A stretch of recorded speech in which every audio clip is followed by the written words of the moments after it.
ప్రతి అంశము యుద్ధమే ప్రతి అంశము యుద్ధమే. ఆ యుద్ధంలో వైఎస్ఆర్ కాంగ్రెస్ పార్టీ అన్ని రకాలుగా బాధిత వర్గాలకు తోడుగా అండగా నిలబడి వారి తరపున ఖచ్చితంగా పోరాటం చేస్తాం.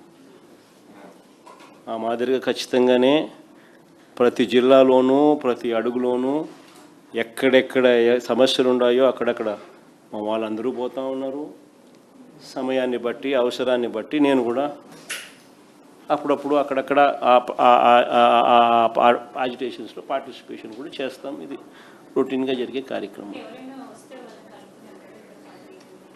బంగారంగమ్మ ఎవరు వచ్చినా కానీ మంచిదేమ్మా, ఎవరు వచ్చినా మంచిదే, ఇంక్లూడింగ్ మీరు కూడా.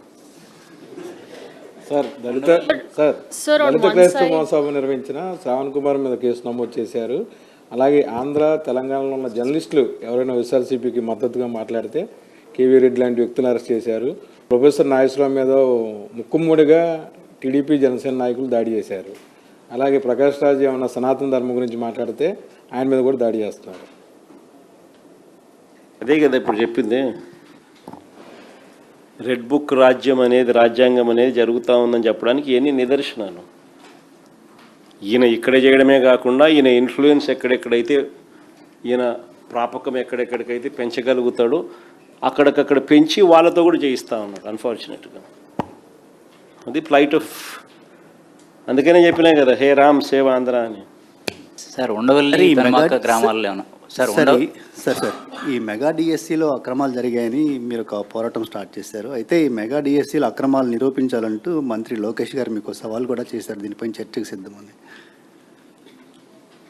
కాదు రమేష్, ఆధారాలతో సహా నేను చూపించినాను, నువ్వు ఉన్నావు.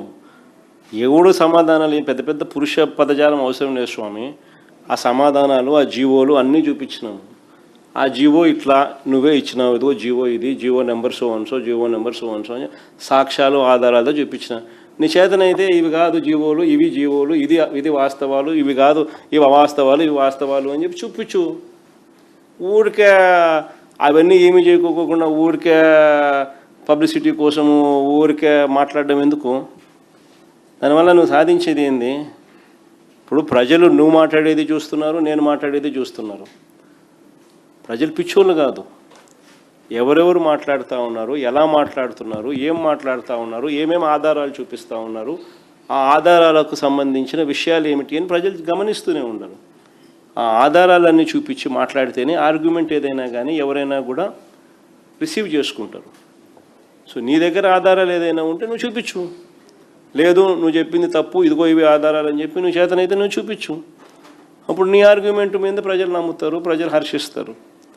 అలా చేయకోకుండా ఊరికే నీ బుద్ధిబుడ్డ మాటలు మాట్లాడడం మొదలుపెట్టి ఇష్టం వచ్చినట్టు మా అవతల మేము ఇప్పుడు నా ప్రెస్ మీట్ ఇప్పుడు అయిపోయింది, ఒక్కటి కూడా అబద్ధం చెప్పలా, అన్ని ఆధారాలతో సహానే చూపించినాను. కానీ రేపొద్దున అవతల తెలుగుదేశం వాళ్ళు ప్రెస్ మీట్ పెడితే ఏం చేస్తారు? ఇంకా ఇష్టం వచ్చినట్టుగా తిట్లు, జగన్ అట్ట ఆయన ఈయనట్ట. వాటికి సంతోషం, వాడు వీడు అనకపోతే అటు సంతోషపడాలి, లేకపోతే అవి కూడా కలుపుతారు, కలిపి ఇష్టం వచ్చినట్టుగా మాట్లాడతారు. ఎన్ని కొత్త ముందు రోజు చూస్తూనే ఉన్నాం కదా.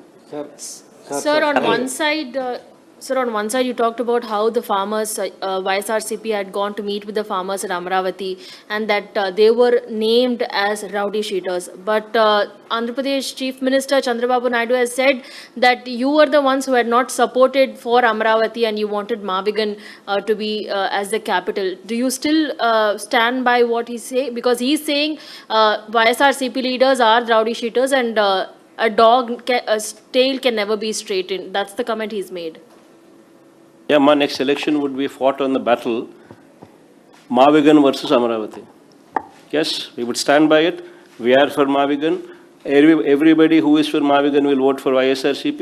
Everybody who is for Amravati will vote for Chandrababu. We will stand by it. We will make it an election issue for them. We'll put it up in the manifesto also. Mavigan, YSRCP. We will stand by it. Let's see how people will vote. Sir కొద్దిసేపు క్రితం నాగరాజు న్యాయమూర్తి ముందు ప్రవేశపెడితే తనను చంపడానికి police ఉన్నతాధికారులందరూ కూడా ప్రయత్నిస్తున్నారని statement ఇచ్చారు. CI Nagaraju ఎవరైతే సాయికృష్ణ కేసుకు సంబంధించి ప్రధాన సస్పెండ్ అయిన సిఐ తనను చంపేస్తారని చెప్పేసి న్యాయస్థానంలో చెప్పారు. నాగరాజుని చంపేస్తారా? మీరు కమిషనర్ చంపేస్తాడా? ఎవరైనా పోలీస్ ఉన్నతాధికారులు తనను చంపినా చంపేస్తారు స్వామి. ఈ ప్రభుత్వంలో ఏమైనా జరగచ్చు. అందుకనే అనే కదా హే రామ్ సేవ ఆంధ్ర అంటే. అందుకనే సార్ ఉండవల్లి పెనమాక ఈ ల్యాండ్ ఎక్విజిషన్ సంబంధించినటువంటి గ్రామాల్లో మీరు పర్యటించే అవకాశం ఏమైనా ఉంటుందా? సార్ నేను ఇక్కడ ఈ ఉండవల్లి ల్యాండ్ ఇష్యూస్ జరుగుతుంది సార్, ల్యాండ్ ఎక్విజిషన్ రైతులకు సంబంధించి మీరేమైనా పర్యటించే అవకాశం ఉందా? లాస్ట్ టైం చంద్రబాబు పరిపాలన ఉన్నప్పుడు కూడా మీరు పర్యటించారు ఆ గ్రామాల్లో రైతులకు మద్దతుగా. మళ్ళీ మీరు పర్యటించే అవకాశం ఏమైనా ఉంటుందా? అంటే నేను పర్యటించడం పెద్ద పని ఏం కాదు. అక్కడ సమస్య ఎక్కడ వస్తుందని అంటే నేను పర్యటించడం వల్ల దాన్ని పొలిటిసైజ్ చేస్తారు. ఈసారి పర్యటనలో రిటైర్డ్ హైకోర్టు జడ్జిలను, రిటైర్డ్ జడ్జిలను, లాయర్లను, ఎన్హెచ్ఆర్సీ కంప్లైంట్ ఇవ్వడము ఇవన్నీ చేసిన తర్వాత వాళ్ళని పెడతాం. వాళ్ళ ఫస్ట్ పర్యటించేట్టుగా చేస్తాం.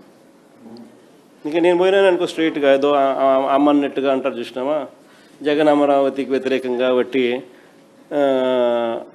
అనేది ప్రొజెక్షన్ చేస్తారు తప్ప నేను వ్యతిరేకం కాదు. నేను రైతుల సింపథైజర్ని.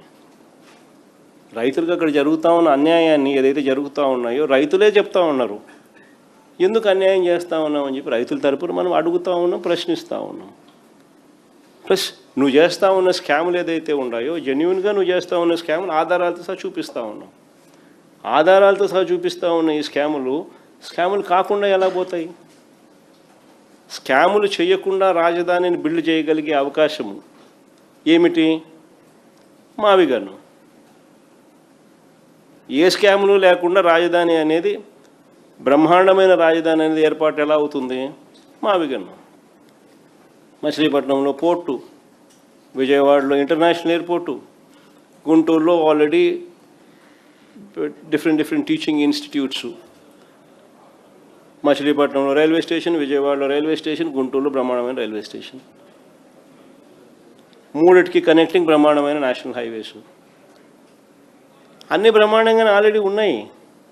నువ్వు చేయాల్సిందల్లా ఏంలే, ఆ బిల్డింగ్ ఆడ కట్టుకోకుండా ఇక్కడ కడితే చాలు. అంతకని ఇంక చేయాల్సిన ఏం పనిలే. ఏ స్కాములు లేకుండా బ్రహ్మాండమైన క్యాపిటల్ మావిగన్ వస్తుంది.